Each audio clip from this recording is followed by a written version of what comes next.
자, 별에는 밤 보도록 하겠습니다.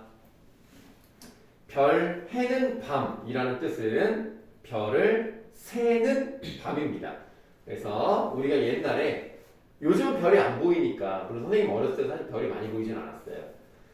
옛날에 그랬다고 합니다. 저 별은 누구의 별, 저 별은 나의 별, 저 별을 보면서 누구를 떠올리고 옛날에 했던 걸 떠올리고 이런 느낌이라고 보시면 돼요. 계절이 지나가는 하늘에는 가을로 가득 차 있습니다. 가을에다가 네모하고 가볼게요. 가을이라고 했기 때문에 너무나 당연하지만 계절적인 배경이 나왔다고 보시면 되겠습니다. 일단 그걸 먼저 쓰실게요.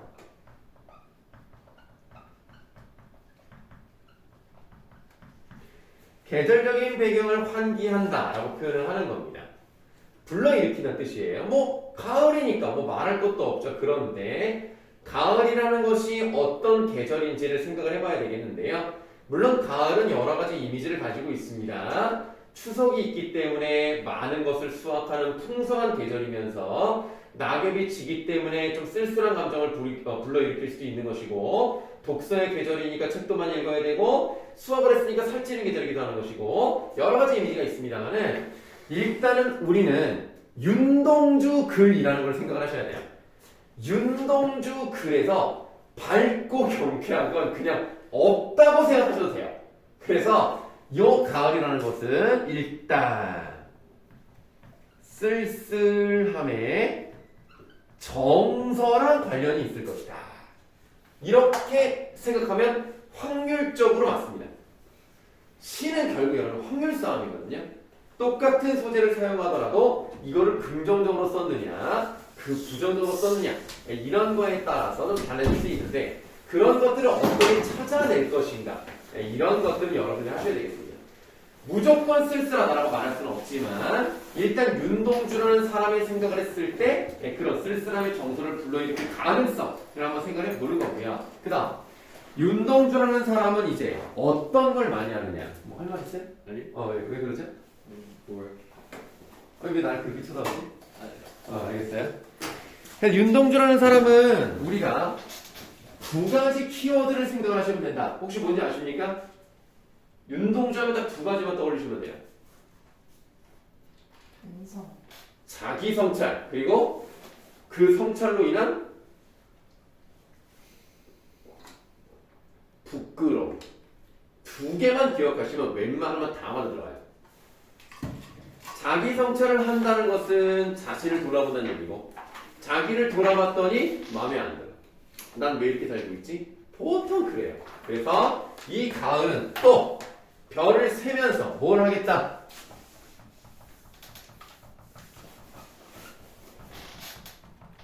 자기 반성의 시간을 가질 것이다. 근데 이거는 우리가 외우는 게 아니기 때문에 나중에 읽어보시면 나와요. 이제 미리 말씀만 드리는 것 뿐입니다.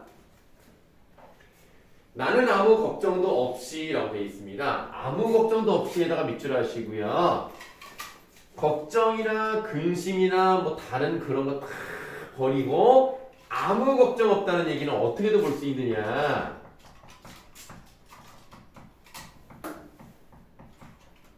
순수한 마음으로 이 정도로 보시면 돼요. 그렇게 중요하지 않습니다.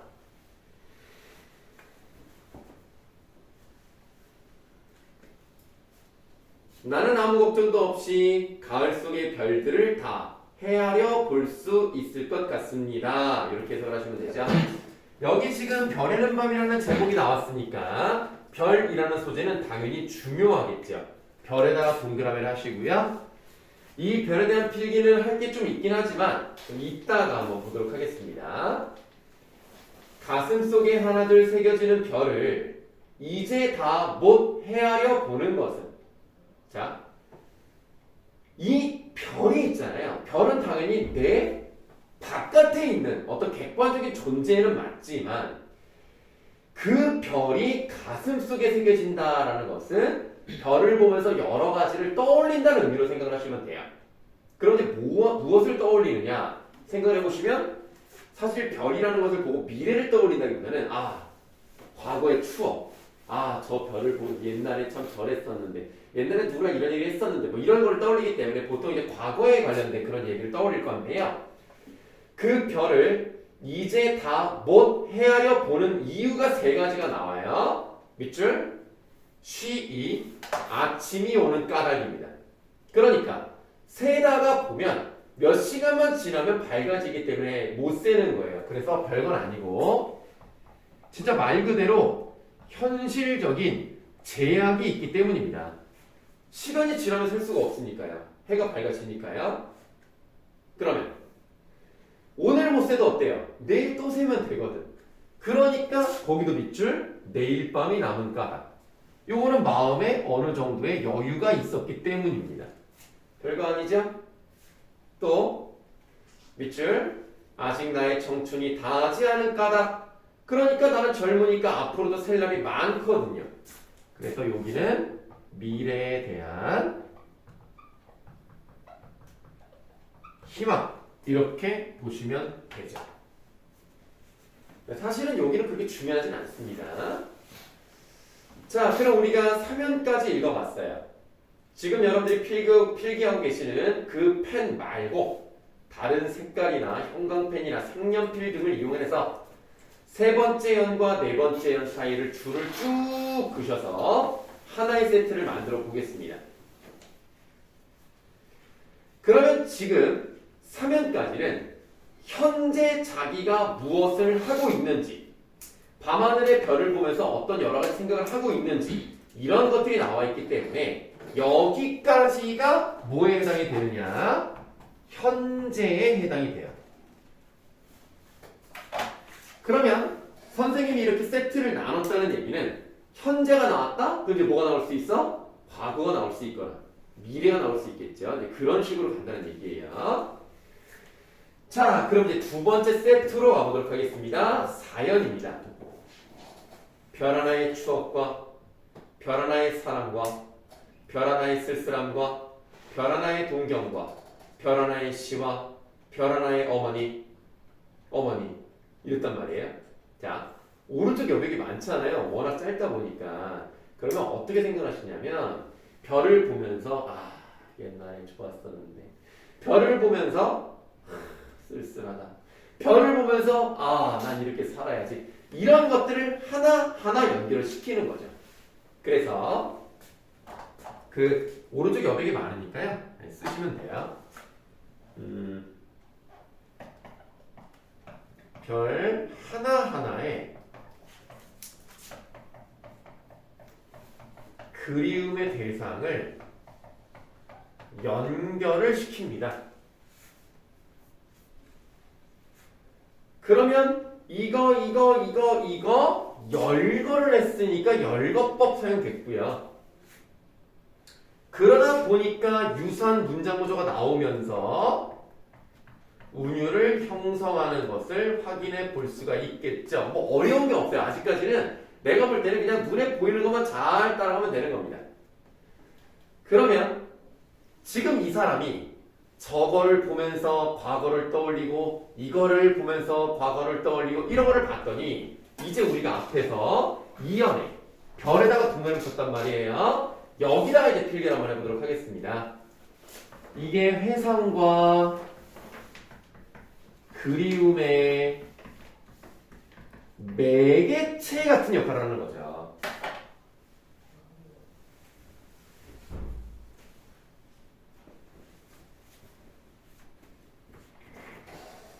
그래서 별을 보면서 과거 생각하면서 생각에 빠지고 이러고 있다가 이 사연의 마지막에는 뭘로 가요? 어머니로 가는데 어머니는 두 번이 나와요.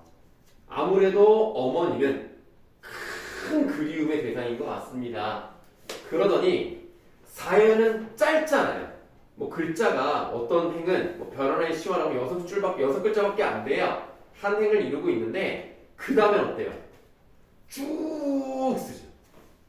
이게 잘 보시면 여러분들 어머님이라고 시작하고 그 다음에 줄이 안 맞죠? 그러니까 어머님이 더 많이 들어가 있고 이했던 된 계집 뭐가 좀 이상한데?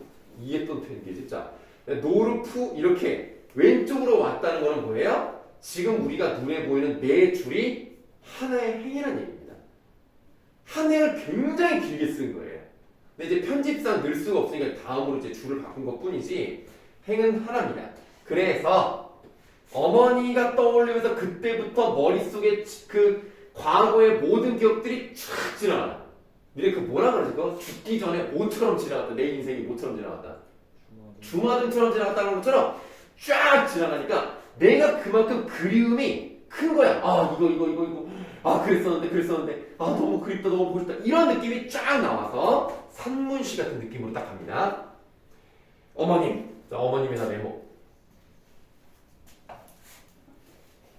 당연히 이제 어머니라고 하면은 이야기를 건네는 대상이 설정이 됐죠. 그러니까 말을 하는 것 같은 다마체 형식, 물론 대마체라고 해도 괜찮아요. 다마체 형식. 그러니까 지금까지는 독백의 느낌이었다면 여기서는 엄마를 설정해서 엄마한테 말하는 시간입니다. 자, 이 사람이 얼마나 그리움의 감정이 컸길래 이렇게 한번 쭉 그냥 호흡이 가빠지도록 그리움을 표현하고 있는지 보도록 할게요.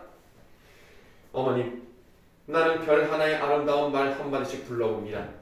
수학 끝에 책상을 같이 했던 아이들의 이름과 폐, 경, 옥 이런 이국 소녀들의 이름과 라고 되어 있는데요. 폐경옥이라는 것이 오른쪽 조그맣게 중국 소녀의 이름이라고 되어 있습니다. 혹시 윤동주가 어디에 살았는지 알아요?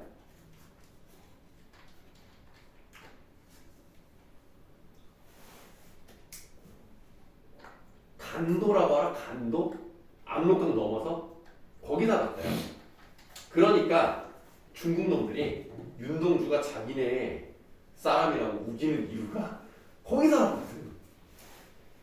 근데 한글로 쓰고 한국말을 하고 한국인의 문화로 자랐던 사람이 어떻게 중국 사람입니까? 이거 걔네들은 너무 우겨. 근데 그걸 거꾸로 생각해보면 중국 놈들이 윤동주가 그만큼 부러운 거지. 이렇게 좋은 시인이라는 거를 걔네가 나쁜 걸 잘 거라고 하겠냐? 아니 코로나는 자기 게 아니래. 근데 나머지 좋은 건 다 자기 거야.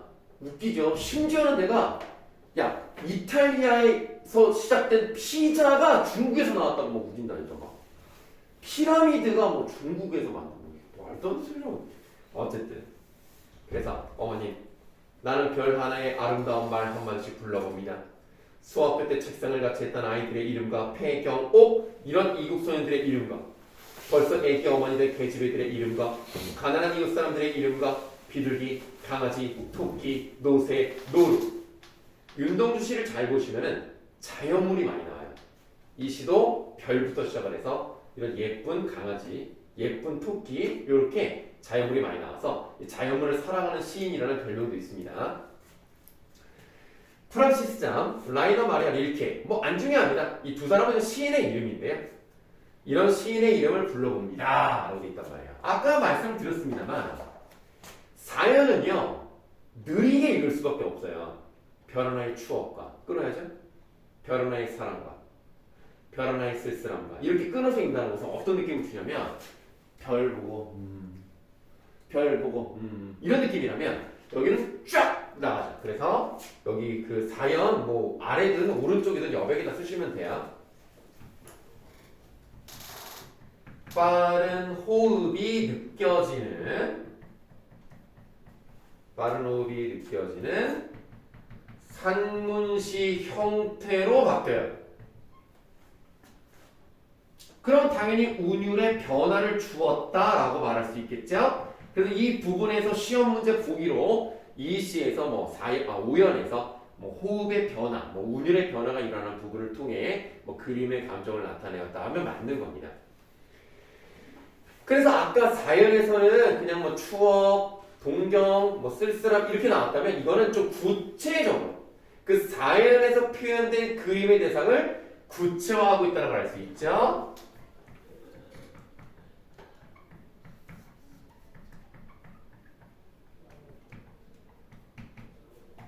네, 이런 걸 알 수가 있습니다.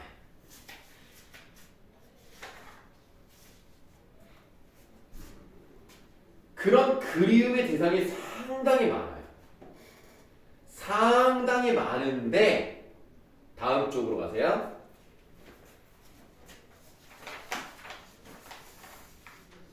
이네들은 너무나 멀리 있습니다.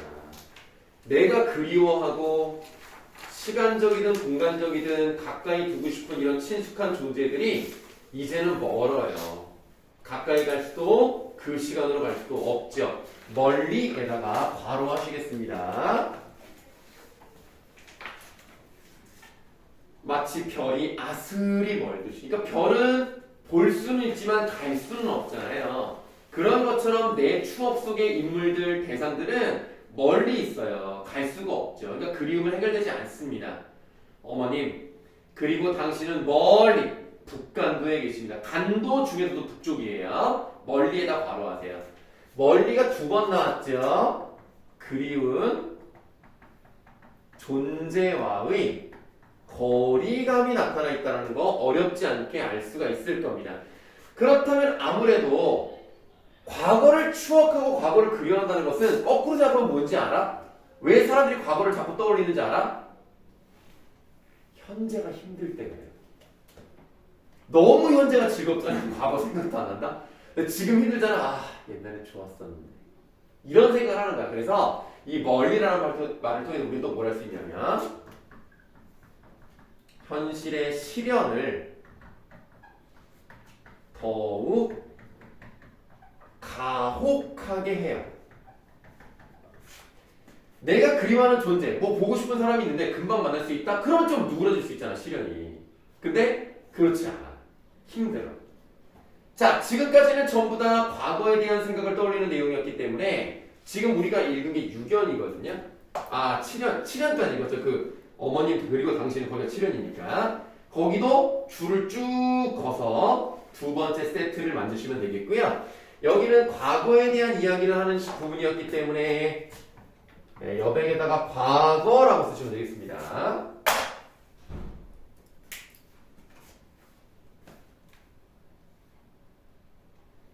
그럼 현재에서 과거로 왔고 줄을 걷으니까 그 다음은 과거가 또 나올 수는 없죠. 현재 아니면 미래나 뭐 이러겠네. 나는 무엇인지 그리워라고 되어 있어요. 자, 무엇에다가 동그라미 하시고요. 이제부터 시가 조금씩 어려워집니다. 쓸 게 참 많았지? 여기 좀 미리 좀 지워보자.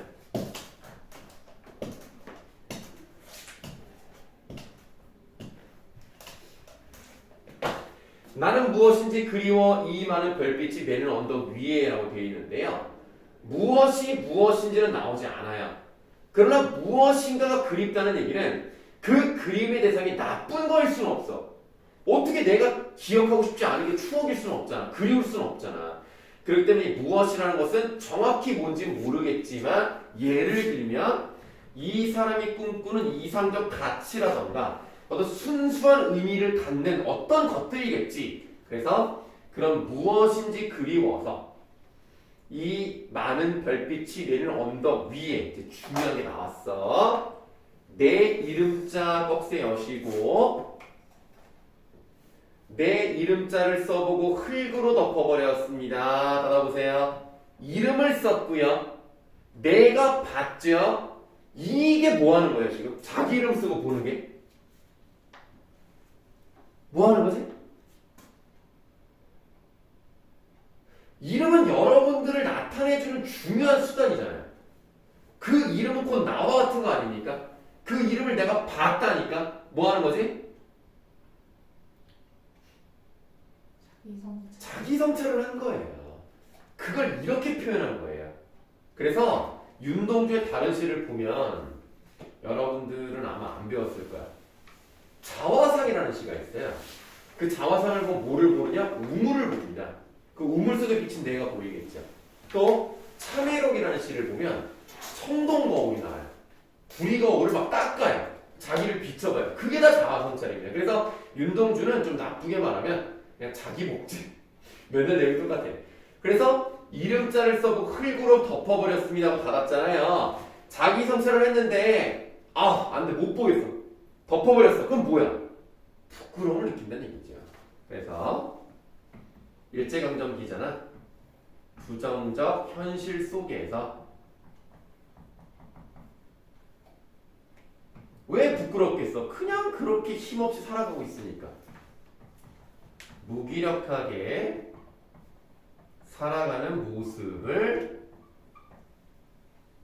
부끄러워하는 겁니다.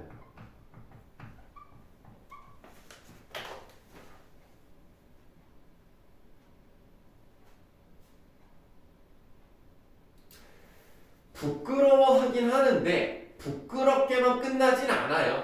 보통 다 회복을 합니다. 이렇게 살지 말아야지라는 마음을 먹게 되는데요. 따는 하기는 밤을 새워 우는 벌레는 벌레 제거하시고 벌레가 운다고 표현했기 때문에 이 벌레에다가 뭐라고 써야 될 것 같아요? 벌레가 울어요. 객관적 상관. 아니야. 그렇게 말하는 게 아주 틀리진 않는데 조금 위험할 수 있어요. 요거는 감정이입이라고 쓰겠습니다. 물론 여러분들 감정이입이 객관적 상관물에 포함이 되기 때문에 객관적 상관물을 해서 아주 틀리진 않아요. 다만 좀 굳이 구분을 해본다면 운다라는 표현이 나와 있기 때문에 감정이 드러났다고 보는 거거든요. 그래서 이거는 감정이입의 대상으로 보겠습니다. 그럼 벌레를 왜 운다고 생각을 하느냐? 부끄러운 이름을 슬퍼하는 까닭입니다 라고 해서 감정이입의 대상에 부끄러움을 갖는다? 그렇다면 내가 부끄러운 느낌을 받았다는 걸 보여주고 있는 거죠. 자, 여기까지가 구현이었습니다. 또 구현에서 또 쭉 그어요. 세 번째 세트까지 나왔고요. 지금 이 부분은 자기의 현재 삶에 대해서 부끄러워하고 자기 성찰하는 내용이 나와 있기 때문에 여기는 현재입니다.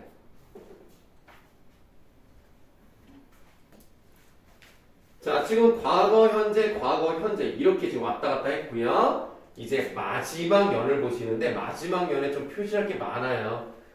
좀 쓸 게 많으니까 그냥 각오 단단히 하시고 그러나 메모하셔야죠.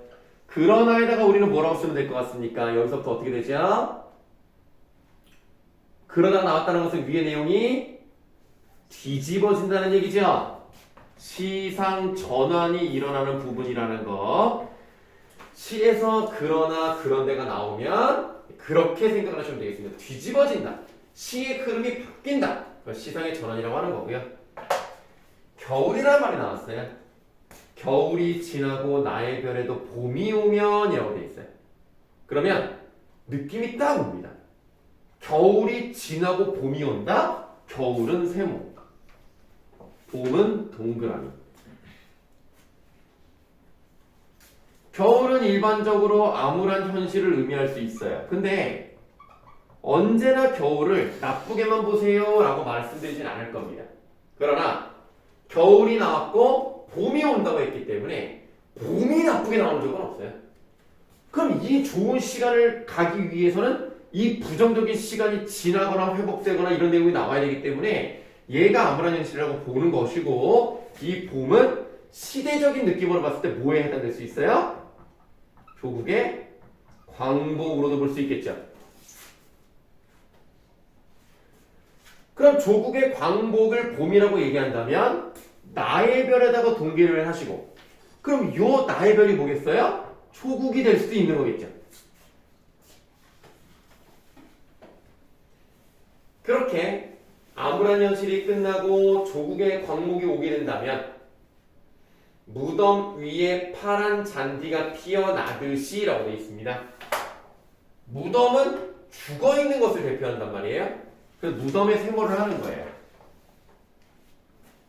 근데 우리가 사실 느낌상 무덤이 좋지 않다는 생각은 당연히 들지만 문장 구조를 잘 보시면 겨울이 지나고 봄이 오는 것처럼 무덤 위에 파란 잔디가 피어난다라고 이렇게 짝을 맞추더라도 무덤은 세모고 파란 잔디는 동그라미가 되는 거예요. 그렇게 문제를 맞추시면 되는 겁니다. 그럼 무덤이라는 것은 뭐를 의미하겠어요? 아무것도 살아있지 않은 거니까 죽음이랄지 절망이랄지 이런 것을 의미할 수 있는데요. 파란 잔디라는 것은 마치 죽음을 상징하는 무덤 위에서도 여러분들 그 무덤 뭐 벌초를 해봤는지 모르겠네. 풀은 계속 자라거든요. 죽음을 두고 살아나는 걸 말합니다. 그래서 얘는 부활 또는 재생 이런 것들을 상징할 수 있어요. 그래서 일제강점기가 끝나고 조국의 광복이 찾아오면 마치 무덤 위에 파란 잔디가 피어나는 것처럼 죽음과 절망 같은 세상에서 희망이 생겨나는 것처럼 밑줄 내 이름자 묻힌 언덕 읽을게요. 위에도 자랑처럼 풀이 무성할 계획다. 풀은 파란 잔디와 유사하기 때문에 풀은 일단 동그라미 하시는 게 맞고요.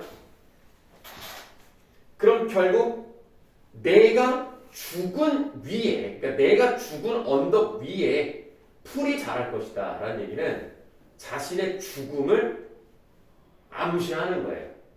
근데 그 죽음이라는 것을 통해서 부활과 재생의 이미지가 나온다는 얘기는 결국 내가 죽는 것이 그냥 죽는 게 아니라 의미 있는 죽음을 간다는 얘기죠. 그래야 풀이 자라나서 새로운 희망을 보여주는 거죠. 그래서 지금 밑줄 친 내 이름자 묻힌 언덕에는 뭐라고 쓰시냐면 이거는 그냥 자기 혼자 죽었다를 넘어서서 자기 희생. 다시 말하면 속죄형 모티프를 가지고 있어요. 속죄형 모티프는 사람이 지은 죄를 용서받기 위해서 아무런 죄가 없는 양을 잡아서 신에게 바치는 데서 유래가 되었습니다. 그 양이 죽음으로써 다른 사람을 구하는 것처럼 나도 내가 죽음으로써 내가 민족과 국가를 위해서 뭔가를 해내면 그러면 자랑스러운 미래는 도달할 것이다. 이 얘기를 하고 있는 겁니다. 시가 좀 어렵습니다. 자, 그럼 이제 우리가 마지막 세트까지 본 거예요. 5세트까지 본 거고요. 그럼 이 마지막은 시간을 뭐라고 쓰면 되겠어요? 미래라고 써놓으시면 되겠습니다. 그래서 이 시는 과거, 현재, 미래의 형태로 갑니다. 어렵죠, 시가. 자주 읽어보시면 될 거예요. 그래서 뭐 시간의 흐름으로 간다라고 해도 무방합니다. 과거, 현재, 미래 이렇게 가니까요.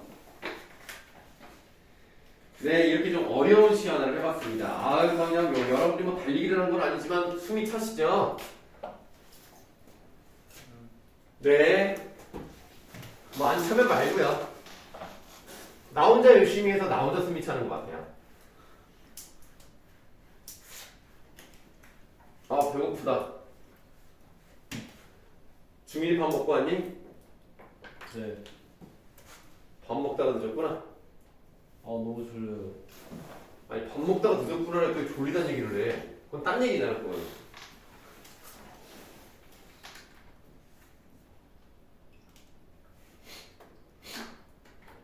자, 그러면 별에는 밤을 봤어요. 다리 운동 좀 하고 갈게요.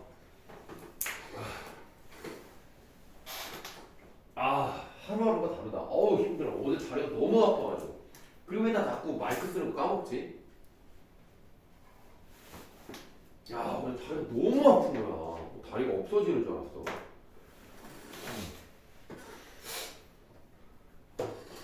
하긴 여러분들 9시간 동안 서 있으면 힘들만 하겠죠? 앉아서 수업하고 싶은데 앉아서 수업을 할 수가 없네. 이거 필기를 해야 되니까. 여기다가 필기를 하고 딱 빔을 쏴가지고 막 그런 식으로 할까? 그거 어두워야 되잖아. 그거 불을 꺼야 되잖아. 그거 필기를 못 하잖아. 나 그냥 서서 할게요. 자, 우리가 별에는 밤을 통해서 나의 별에도 봄이 오면 이란 말을 했고요. 봄이라는 것은 나쁘게 쓰이는 경우가 없다고 보셔도 돼요. 뭐 딱히 지금 생각나는 게 없어요. 봄이 나쁘게 쓰이는 경우는 없는 것 같아요. 그러면 지금 다음에 나오는 봄이라는 시도 의미가 있을 것 같아요. 뭔가 기다리는 시간인 것 같아요. 이 시는 시간이 좀 많이 뛰어서요. 1974년작입니다. 여러분 70년대라고 하면 크게 두 가지를 떠올리시면 됩니다.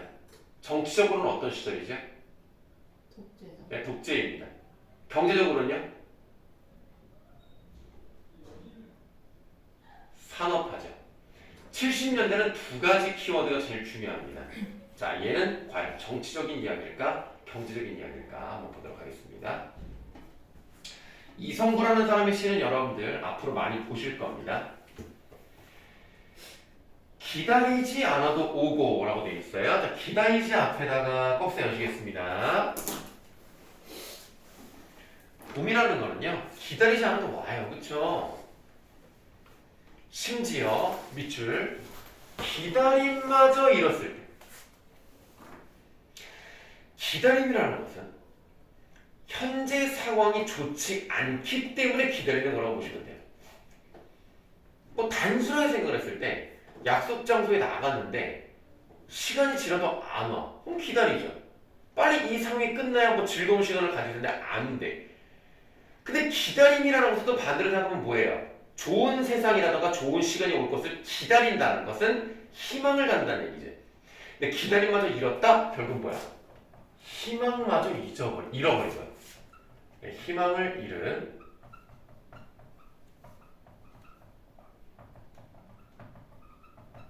절망적 상황이라고 보시면 돼요. 그런데 기다림마저 잃었을 때조차에도 너는 온대요. 너에다가 네모하세요.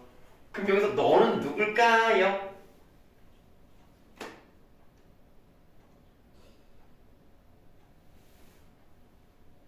그렇습니다. 맞습니다. 여러분 역시 훌륭한 학생들입니다. 봄이죠. 봄. 그럼 봄을 사람처럼 표현했어요. 너라고 했으니까요. 봄의 의인화입니다. 자, 너는 온다 에서 이제 드디어 극세를 뜨시면 되겠습니다. 오래 걸렸죠? 그러면 봄이라고 하는 것은요, 내가 기다리든 아무든 상관없이 와. 심지어는 안 올 것 같아 라고 생각해도 와.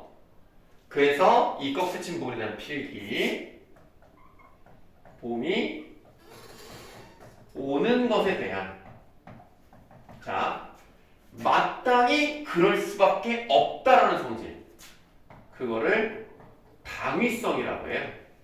봄은 무조건 옵니다. 안 올 수가 없어요. 지금 여러분 3월달인데 아직 봄이라고 말하기에는 좀 춥습니다. 꽃샘추위라고도 할 수 있는 시기가 또 되는데, 특히 그저께인가요? 많이 추웠죠? 그날은 좀 영하 2도가 최고 온도였어요. 그러니까 좀 많이 추웠죠. 그리고 어제도 아주 따뜻하지 않아요. 어제 바람 진짜 많이 불던데? 바람 불고 좀 추워가지고 이건 뭐 봄이라고 말하기도 뭐하다. 3월이 이러면 더 추운 것 같네 이런 생각이 들었었는데, 오늘은 조금 낮이긴 했는데 아직도 최고 기온이 7도밖에 안 돼요. 지금 정도가 제일 따뜻한 시기입니다. 좀 밖에가 좀 싸늘한데, 어쨌든 봄은 옵니다. 어디? 자, 어디에서 꺽쇠? 어디 뻘밭 부석이거나, 뻘밭 부석 세모해 볼게요. 그러니까 빠져가지고 못 와요. 또는 썩은 무릉덩이, 이것도 세모하세요. 여기 질척질척인데 나와서 못하고 있나봐. 이런 데를 막 기웃거리고 있는 거야, 봄이. 한눈 좀 팔고 싸움도 한판 하고 지쳐 나자빠져 있는 거야. 자, 이따가 해서 꺽쇠 닫아요. 이런 데서 그냥 한눈 팔고 있고 싸움하고 지쳐 있고, 그러니까 봄이 오지 않는 것이다.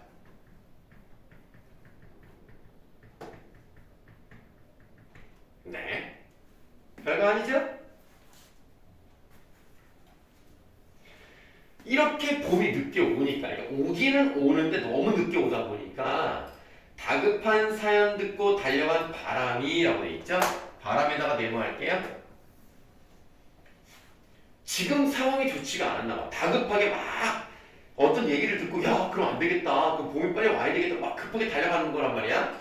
바람에 네모를 쳤고요. 그럼 이 바람이라는 것은 사연을 전달하는 매개체로서의 역할을 하는 거죠. 야 이런 일이 있었대, 야 너가 빨리 와야 되겠는데 라고 하는 거야. 그러니까 여기도 계속 지금 의인법이 사용되고 있는 거야. 다급한 사연 듣고 달려간 바람이 흔들어 깨우면 눈 부비며 너는 더디게 온다. 오기는 오는데 조금 늦어. 더디게 와. 밑줄 더디게 마침내 올 것이 온다라고 돼 있어요. 그러니까 속도는 느린데 어쨌든 더디어도 오기는 온다는 얘기야. 끝내 봄이 오리라는 믿음을 가지고 있어요. 그게 오래 걸릴 뿐이에요.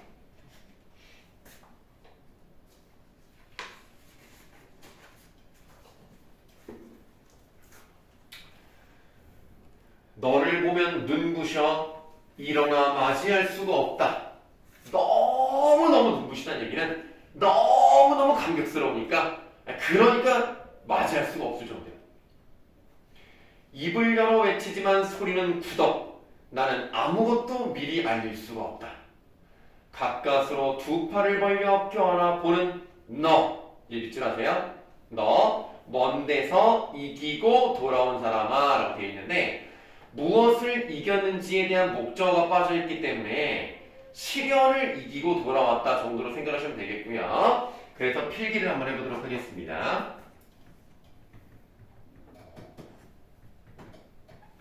온갖 역경을 극복하고 돌아온 봄에 대한 예찬이죠. 그러니까 봄이 드디어 왔구나. 정말 잘했다. 애썼다. 이렇게 얘기하는 거고요. 그러면 당연히 여기에 사용된 표현법은 의인법이라는 것은 너무나 당연한 거고요. 여기와 관련해서 감탄의 자세를 가지고 있잖아. 그래서 너 먼 데서 이기고 돌아온 사람아 이런 느낌으로 가기 때문에 영탄법도 사용이 되었다. 이렇게 보시면 되겠습니다.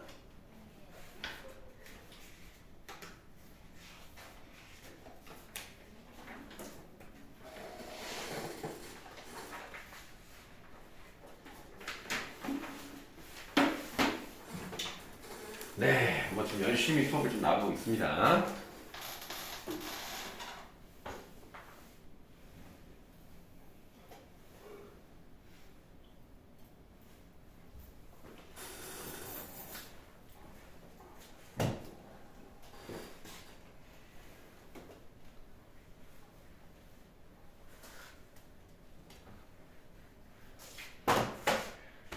뭐 계속 해야죠.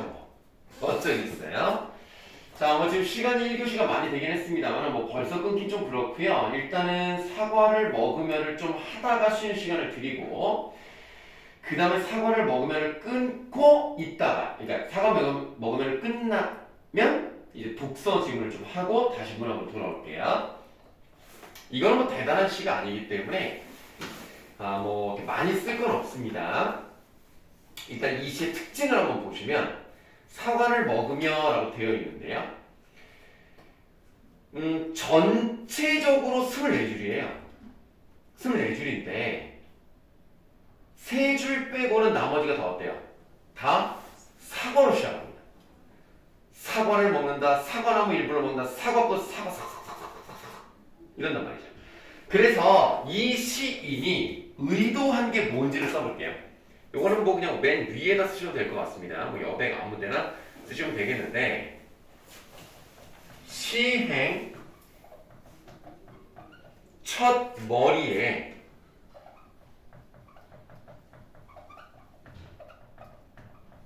사과라는 말을 반복 배치를 하죠. 그래서 사과 이런 느낌을 주는 거예요. 그래서 사각사각하는 소리가 나는 듯한 그런 느낌을 주기 위해서.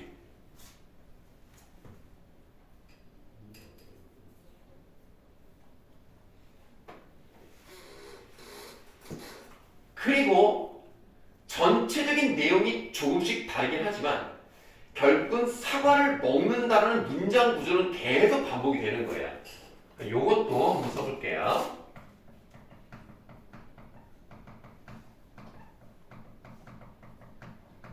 유사한 통사 구조가 반복이 되는 형태. 그러니까 문장 구조가 반복이 되니까 당연히 운율 형성하겠죠. 이거 너무나 기본적인 거고요. 그 다음에 사과를 먹는다는 내용이 나 오늘 사과 맛있게 잘 먹었다 끝 이러면 물론 그렇다 하더라도 의미가 없다라고 말할 수는 없겠습니다만 이 사람이 일기를 쓴 게 아니란 말이에요. 그러니까 시를 통해서 뭔가 자신의 생각을 드러내고 싶었단 말이죠.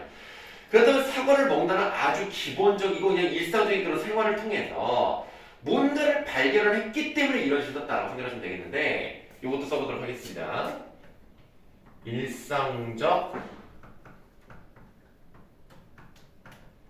경험을 통해서 진짜 별거 아니고 누구나 할 수 있는 그런 상황을 통해서 어디까지 갈 거냐면요. 삶의 원리를 통찰하는 이야기까지 갈 겁니다. 읽어보시면 알아요. 처음에는 뭔 소리야라고 할 수 있는데 야 진짜 별것도 아닌 이런 이야기를 통해서 어디까지 가는가 굉장히 철학적인 이야기까지로 갈 수 있다 이렇게 생각하시면 되겠습니다. 자, 좀 쉬었다가 가도록 하죠.